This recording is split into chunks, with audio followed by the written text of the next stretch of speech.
Excuse me, sir, would you care for some ground pepper? Yes, please. Oh, excuse me. Go.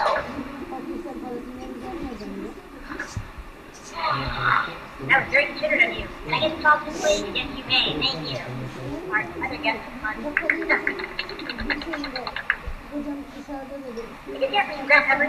Yes, please. No!